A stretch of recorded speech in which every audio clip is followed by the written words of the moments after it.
and we're reminded of two ghostly tales, the Mako Light and Vander Light, North Carolina mysteries that are hauntingly similar. Tonight we find our Tar Heel traveler in Vander, the case of Vander in Fayetteville, near that area, where it's very dark, but for a single light far down the railroad tracks.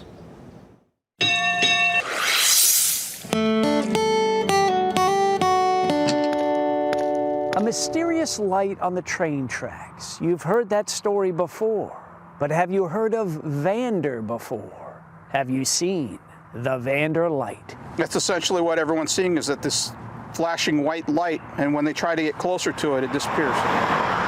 So we're in Vander, North Carolina, which is really just a little crossroads. A conductor by the name of Archer Matthews, he was out on the tracks and he lost his footing. And he hit his head on the tracks. And then when the train came through, since the lantern wasn't lit to stop, it came straight through and he was beheaded. And the story is that he is out searching for his head, and that's what you see is the lantern swinging back and forth. And it's almost like a mirage, you know, you see it out there, but once you get to it, it's gone. If you go towards it, they'll say it'll disappear, and it'll appear behind you, way down the tracks.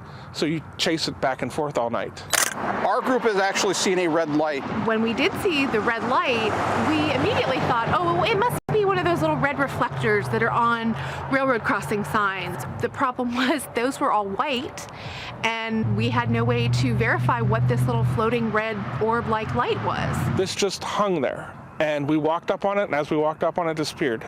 And we ended up with kind of a fuzzy image of a red light above the tracks. Was it a bright red light? Not really. Boy, I hate to say ghostly glow, but it kind of was. Maybe 100, 150 feet away from us, but we weren't able to track it down and figure out where it was coming from. We couldn't find it. It just was gone. Do you believe in the supernatural? I do. I believe there's stuff out there. Now what my job is to scientifically prove it to somebody else who doesn't believe. We're a team that tries to debunk what we observe. In this case, it was just one of those instances that we weren't able to explain it. The ball that floats out there may actually be a spirit that's been run over by a train, 100 years ago.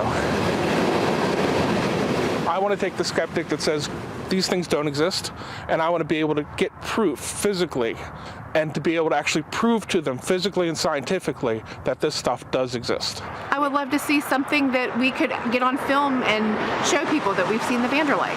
Or maybe you already have. Maybe we have. Over the years, hundreds, if not thousands, of people claim to have seen the Vander Light, and yet the light remains a mystery.